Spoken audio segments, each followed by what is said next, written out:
Hello everyone, कैसे हो आप सभी। आई होप आप सभी बहुत अच्छे होंगे और अपना स्टडी कर रहे होंगे।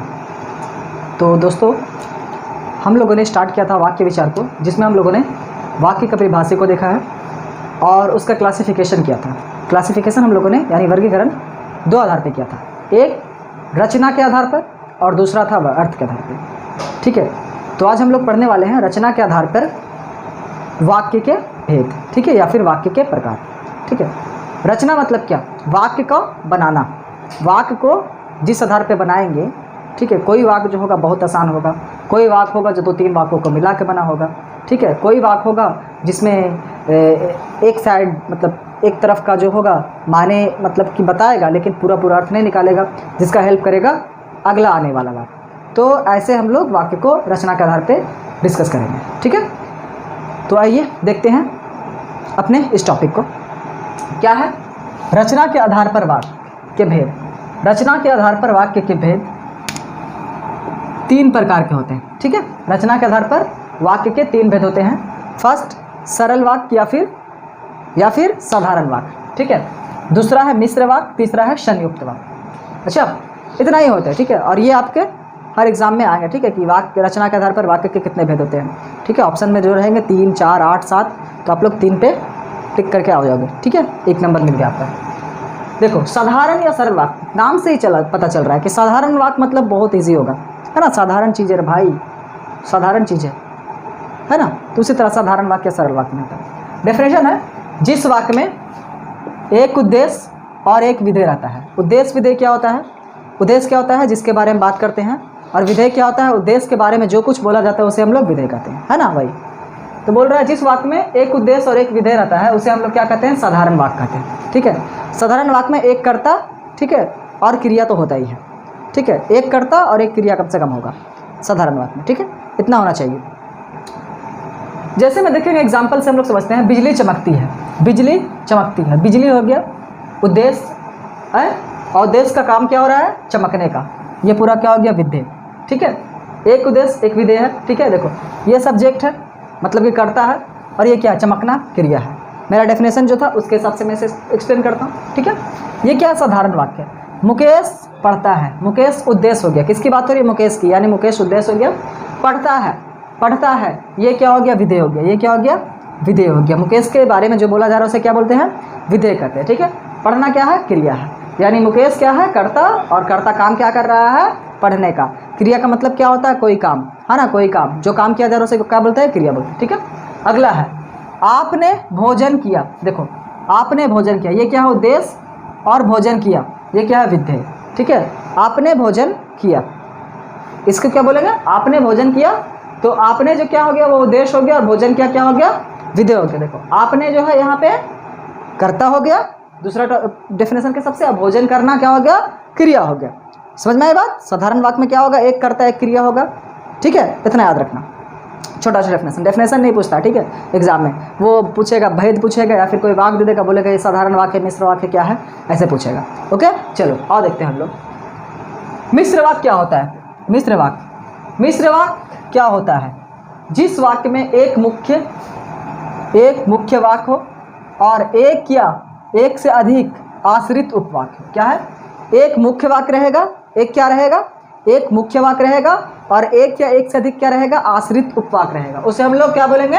मिश्र वाक्य। इसके और कंडीशन है कि इसमें जो होगा ना, एक उद्देश्य होगा, ठीक है, और विधेय होगा, लेकिन इन दोनों के अलावा एक या एक से अधिक क्या रहेगी? समापिक क्रियाएं रहेंगे। समापिक क्रियाएं रहेंगे मतलब कि एक साथ बहुत सारे काम होता होगा।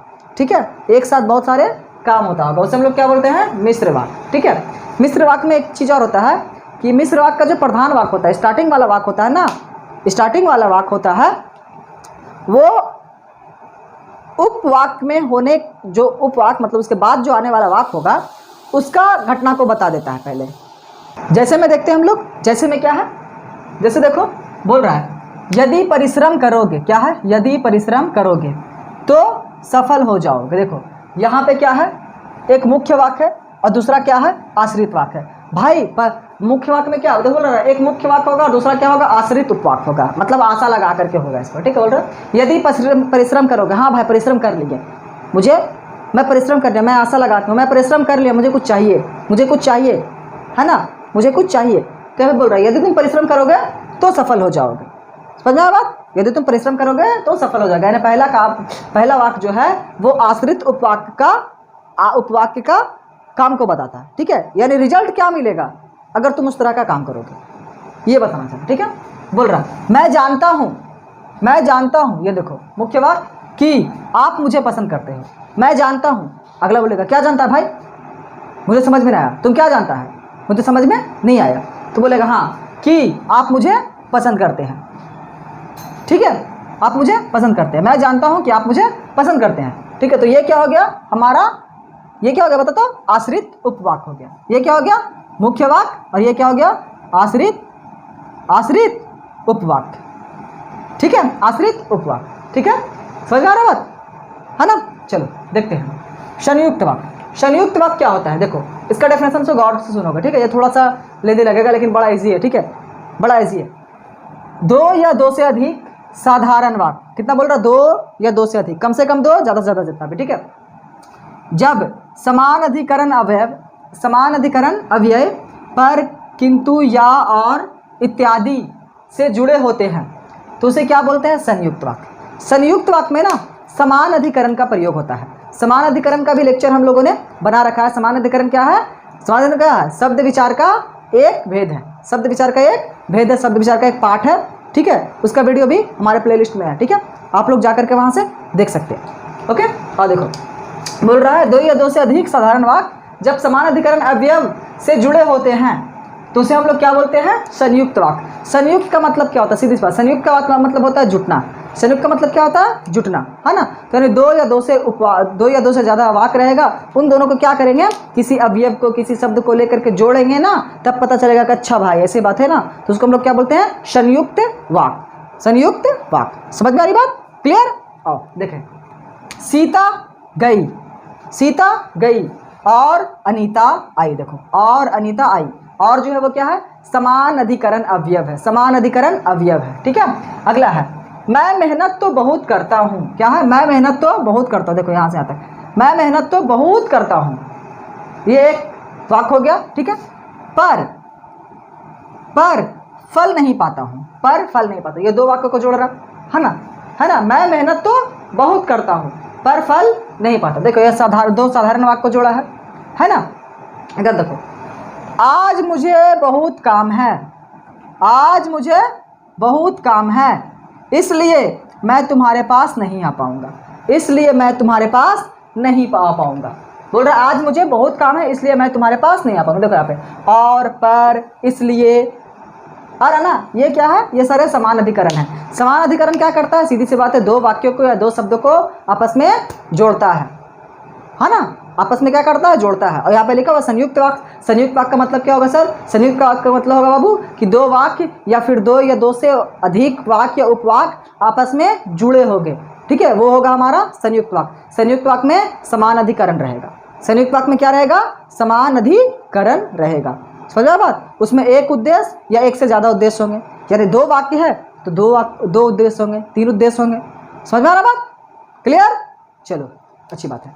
तो आप लोग को ये जो टॉपिक है समझ में आ चुका होगा। ठीक है, तो आप लोग इसका नोट्स बना लीजिए। ठीक है, और एक रिक्वेस्ट हमारी जो रहती है, पता है ना क्या रिक्वेस्ट रहता है, कि आप पढ़िए मत बल्कि अगले इंसान को भी समझाइए। पढ़िए नहीं मतलब पढ़ना नहीं, मतलब पढ़ो लेकिन अगले इंसान को समझाओ। आप लोग को करना क्या है कि आप लोग इसको सिर्फ पढ़िए नहीं बल्कि अगले इंसान को समझाओ, जिससे आपको रिवाज हो जाएगा और वो हमेशा आप लोग को याद रहेगा।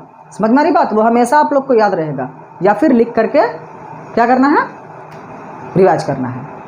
याद करने का मेरे पास यही एक अच्छा सा फॉर्मूला मुझे समझ में आता है, हमेशा याद रहता है। क्योंकि मैं जब 10 दे रहा था ना, मैं बताता हूँ, मैं जब 10 दे रहा था ना तो बहुत से फार्मूला होते हैं ना, मैथ्स के बहुत से फार्मूले होते, तो क्या होता था मुझे याद नहीं होते थे।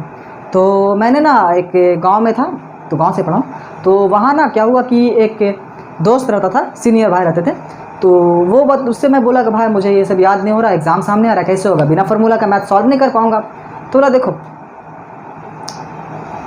याद करने का तरीका है कि लिखो, लिखने के बाद जितना आता है तुमको उतना लिख लो अपने दिमाग से। उसके बाद जो भूल गए हो उसको देख करके लिखो, 2-4 बार पढ़ो, 1-2 बार रटो मत, 1-2 बार पढ़ो, उसके बाद उसको मुड़ के फेंक दो। फिर दूसरा पेज लो, फिर लिखो, जहाँ तक याद है वहाँ तक लिखो, फिर उसके बाद मुड़ के फेंक दो। वैसे मैंने 1 हफ्ता किया, ठीक है, रोज़ 1 पेज में लिख लेता था जहाँ तक याद है, ठीक है, और जो नहीं याद है उसको एक बार लिख लिया देख करके, 2-3 बार पढ़ा, उसके बाद फेंक दिया, नहीं फेंका तो अपने दोस्तों को दे दिया, भाई तुम रिवाइज कर लेना। सर वैसे मुझे याद हो गया पूरा का पूरा जो फार्मूला, मुझे क्लास 10 का जब बुक होता है बहुत सा फार्मूला होता है उसमें ना, वो सारा का सारा फार्मूला मैंने वैसे ही याद किया, क्लास 12 में भी। तो ये एक अच्छा तरीका मुझे लगा, क्योंकि मैं इस चीज़ को खुद पे आजमाया हूँ, तो इसलिए मैं आपको सजेशन करता हूँ, ठीक है। और बाकी चीज़ें जो होती है भैया, बड़ा बड़ा डिफिनेशन कैसे लिखेंगे, ठीक है, तो उसे 1-2 बार पढ़ लोगे ध्यान से, नहीं होगा दूसरों को एक्सप्लेन कर दो, जो आपसे कमज़ोर बच्चे हैं, आपके जूनियर या फिर आपके दोस्त, जिससे समझ में नहीं आए उसे समझाओ, या फिर उसे बोलो भाई मुझे समझाओ, समझना बात, तो ऐसे ही जल्दी याद हो जाएगी, ठीक है।